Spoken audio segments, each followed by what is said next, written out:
Zohan khat na bungli tang kwale tang som topan hodam ki the chet na hon piak na Bible tang ahia eka gen chiangin piang thak na de Bible chang poimo ma sa se lo hi chi kon gen pot di ich dan te gen chen mi khen khat na boy pa wa Bible chang a ho pi polom la ho pi polom Bible chang om het lo wa le gin na Jesu sang lem thawa hi ke yai lai siang thunan ho pi na topan hodam na ka chian na hiya aman honit masak jakin 18 it thuk theilalu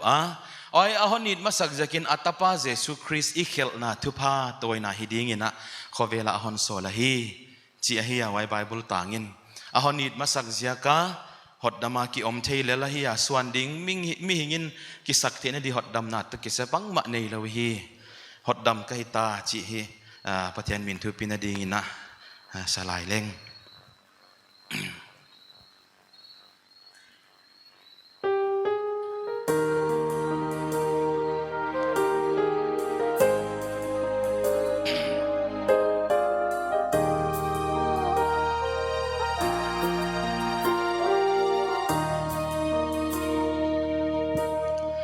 Kato pa hon it na lamdang Mikhial hoi na nei lo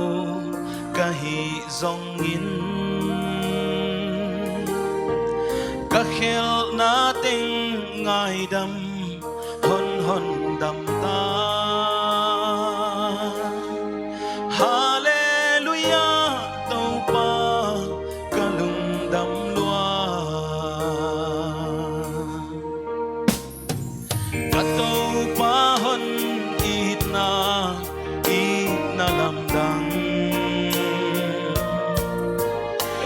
Mikhial hoi na nei lo kahi zongin Kakhel na teng ngai dam hon dam ta Hallelujah to pa kalung dam lua Hodam kahita San vangin Calvary cross sop siang hizo ahon it masa ziakya hilele swan ding kanei lo kahon dampa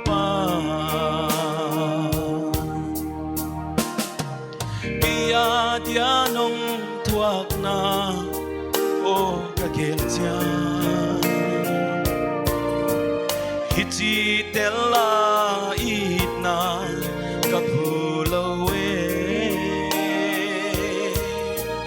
Natuak na maliamte et lom lo zong Et lom sange topa kadam nahi hodam kahita krisisan vangin Calvary cross sop siang hizo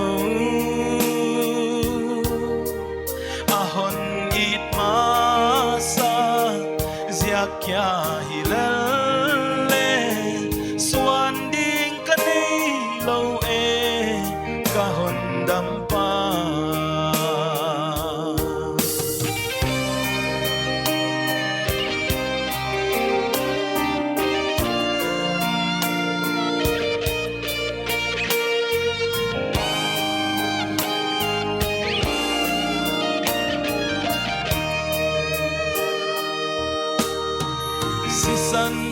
si san pa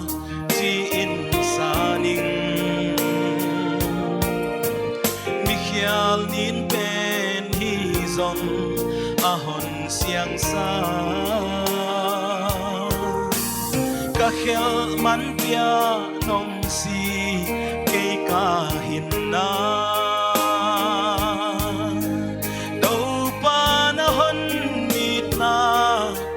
alam dang luan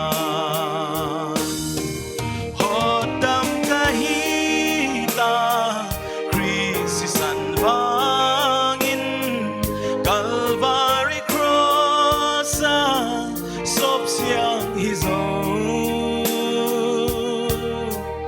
ahon it masa zia kia hilele suan ding kanei lo e kahon dam pa ahon it masa zia kia hilele suan ding kanei lo e kahon dam pa ahon it masa zia kia hilele suan ding kanei lo e kahon dam pa to pan to pinatanghen